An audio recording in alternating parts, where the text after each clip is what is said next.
성경 말씀 요한복음 16장 7절부터 14절입니다. 이 본문 말씀에서 7절 말씀만 봉독하겠습니다. 그러나 내가 너희에게 실상을 말하노니 내가 떠나가는 것이 너희에게 유익이라. 내가 떠나가지 아니하면 보혜사가 너희에게로 오시지 아니할 것이요 가면 내가 그를 너희에게로 보내리니. 저는 이 본문 말씀을 가지고 보혜사 성령님이라는 제목으로 잠깐 말씀을 나누겠습니다. 이 본문 7절에 내가 너희에게 실상을 말하노니 내가 떠나가는 것이 너희에게 유익이라 라고 하십니다. 예수님은 내가 너희에게 실상을 말하노니 내가 떠나가는 것이 너희에게 유익이라고 말씀하셨습니다. 실상이라고 하는 말은 사실이라는 말입니다. 진리라는 뜻도 있습니다. 실상은 내가 떠나가는 것이 너희에게 유익이라고 하셨습니다. 내가 떠나가는 것이 무슨 뜻일까요? 예수님이 떠나신다는 것은 자신을 보내신 이 곧 하나님 아버지께로 가신다는 것이겠지요. 예수님이 떠나신다는 말씀은 예수님이 죄인들을 위해서 대신 십자가를 지시는 일을 포함해서 부활하시고 승천하시는 일을 말씀하신다고 믿습니다. 그래서 예수님이 떠나가지 않으시면 보혜사가 오시지 아니할 것이요 가면 내가 그를 너희에게로 보내리니 라고 말씀을 하셨습니다. 예수님이 떠나가지 않으시면 보혜사가 오시지 아니할 것이요. 왜 그렇습니까? 우리에게 죄 문제가 그대로 있기 때문이라는 것입니다. 그러면 보혜사 성령님께서 오시는 것이 왜 우리에게 유익합니까? 오늘 이 본문을 보면 첫 번째는 성령님이 오셔서 죄를 깨닫게 하신다라고 말씀하십니다. 9절에 보면 죄에 대하여라 함은 저희가 나를 믿지 아니하며라고 하셨습니다. 성령이 오셔서 사람들의 그 불신앙의 죄를 깨닫게 해주신다는 것입니다.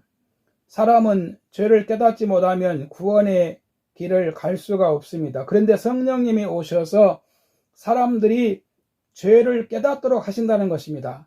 죄가 어떤 것인지 알게 하신다는 것이지요.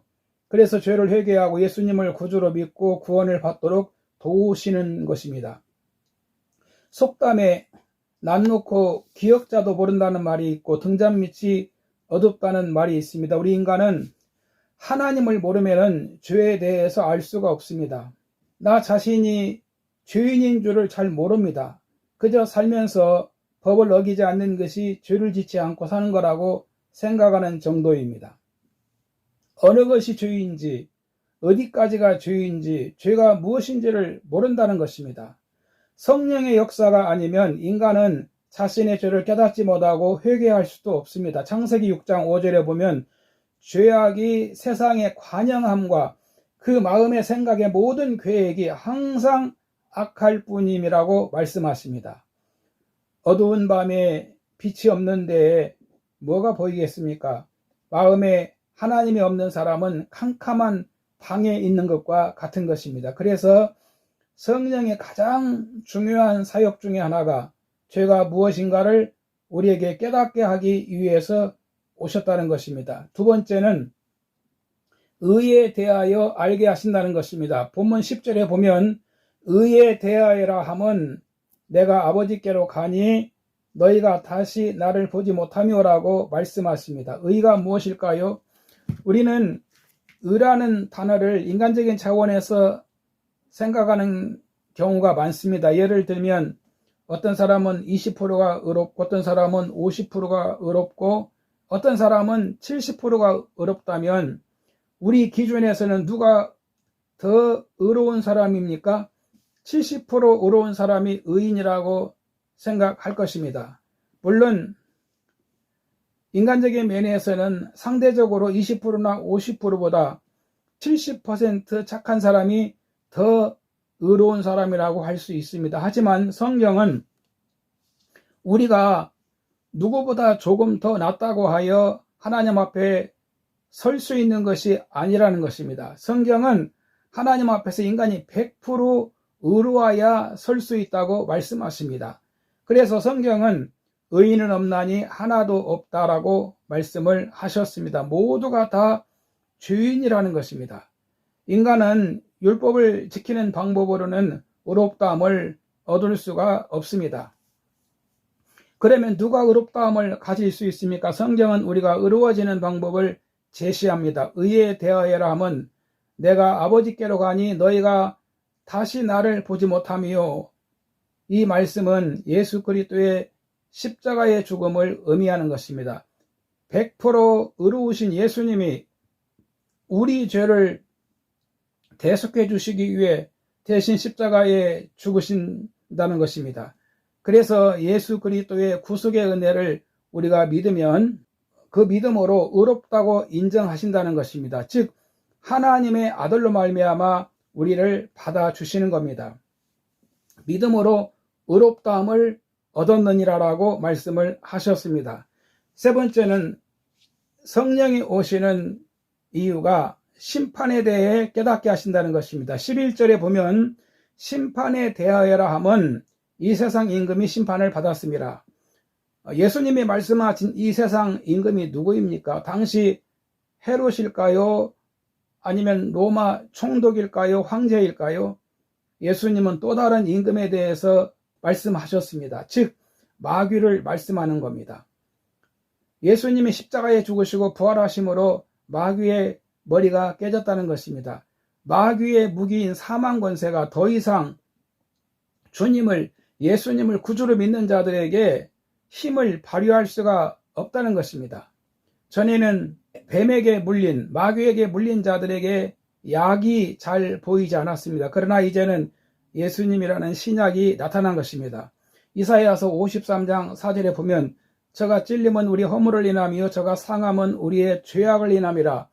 저가 징계를 받음으로 우리가 평화를 누리고 저가 채찍에 맞음으로 우리가 나음을 얻었도다. 우리는 무릇 양 같아서 그릇 행하여 각기 제 길로 갔거늘 여호와께서는 우리 무리의 죄악을 그에게 담당시키셨도다라고 말씀을 하셨습니다. 이제 예수님이 우리에게 답이십니다. 심판에 대하여라 함은 이 세상 임금이 심판을 받았음이니라. 예수님은 자기가 세상 임금이라 주장하며 사람을 타락하게 만들고 불행하게 만드는 마귀가 이미 심판을 받았다고 말씀하십니다. 이것이 복음입니다. 골로새서 2장 15절에도 정사와 권세를 벗어버려 밝히 드러내시고 십자가로 승리하셨느니라. 예수님은 십자가에서 마지막으로 내가 다 이루었다라고 말씀을 하셨습니다. 그래서 이제 성령님이 우리를 진리 가운데로 인도하기 위해 오신 것입니다. 11절 말씀 보면 그러나 진리의 성령이 오시면 그가 너희를 모든 진리 가운데로 인도하시리니 그가 스스로 말하지 않고 오직 들은 것을 말하며 장래일을 너희에게 알리시리라. 그가 내 영광을 나타내리니 내 것을 가지고 너희에게 알리겠습니다. 여러분, 성령님이 오셔서 우리로 죄에 대해 알게 해주시고 죄 해결할 길을 가르쳐 주시며 또한 의에 대해서 알게 해주시고 예수 그리스도를 믿고 의롭다함을 얻게 해주시며 이뿐만이 아니라 죄와 사망의 권세를 이기심으로 우리에게 구원을 약속해 주셨다는 것입니다.